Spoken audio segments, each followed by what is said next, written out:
महाराष्ट्र राज्य सरकारने आज एक महत्त्वाची बैठक आयोजित केली होती, ज्यामध्ये परिवहन मंत्री प्रताप सरनाईक यांच्या नेतृत्वाखाली टॅक्सी आणि रिक्षा चालक संघटनांचे प्रतिनिधी उपस्थित होते।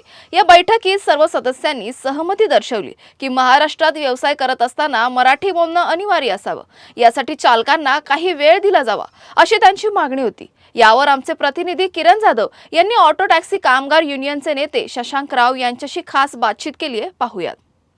ऑटो टॅक्सी मॅन्स युनियनचे शशांक राव जे सगळ्यात जुनी एखादी युनियन असेल तर ती ऑटो टॅक्सी मॅन्स युनियन आहे। शशांकजी, काय सांगाल, आज बैठक झाली तुमची परिवहन मंत्री बरोबर?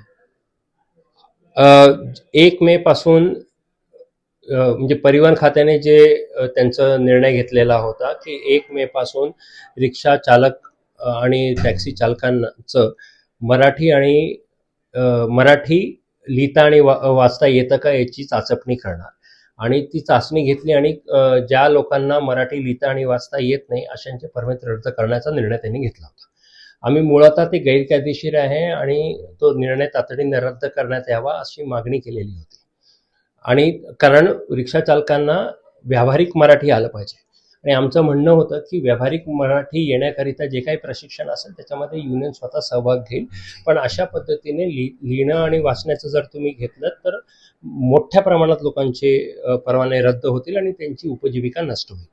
आज त्याच अनुषंगाने मंत्री महोदयांनी बैठक बोलवली होती।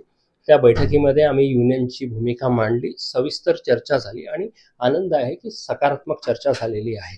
त्यामध्ये मंत्री महोदयांनी असं सांगितलेलं आहे की जे 1 मे पासून रिक्षा आणि टॅक्सी चालकांचं जे मराठी लिहिता आणि वाचता येतं का याची जी चाचणी होणार होती ती आता होणार नाही, आणि साधारणतः एक ऑगस्ट 15 पर्यंतची वेळ आहे, आणि त्यामध्ये व्यावहारिक ज्ञानाबद्दल एक छोटा सिलेबस म्हणजे त्यांचं तयार केलं जाईल आणि ते व्यावहारिक ज्ञान प्रदान करण्याचं प्रशिक्षण सुरू करण्यात येईल, आणि ते प्रत्येक ज्यांना मराठीचं व्यावहारिक ज्ञान नसेल अशा रिक्षा आणि टॅक्सी चालकांना ते व्यावहारिक ज्ञान देण्यात येईल।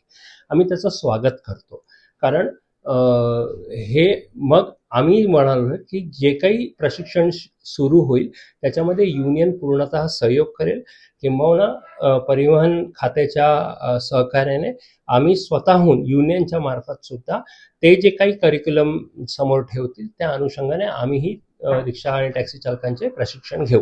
उद्या पुन्हा एकदा वाहतूक विभागाची मीटिंग आहे प्रताप सरनाईकवर, तिथे काही निर्णय होणार आहे असं काही वाटतं? ते त्यांच्या बाकीच्या गोष्टींचे निर्णय होतील। त्यांना एक त्यांची काही वेगळ्या मोहिमे आहेत, काही सर्वेज आहेत, ते त्याच्यासाठी आहे, पण एकूण जो ब्रॉड निर्णय त्यांनी आज दिला तो या पद्धतीचा आहे, आणि जी कारवाई ज्याची भीती सर्वच रिक्षा चालकांना होती ती कारवाई केली जाणार नाही 1 मे पासून असं त्यांनी आश्वासित केलेलं आहे। सगळे युनियन एकत्र होते, कुठेतरी तो प्रेशर नाही, दबाव असल्यामुळे हे सगळं झालं असं तुम्हाला वाटतं का?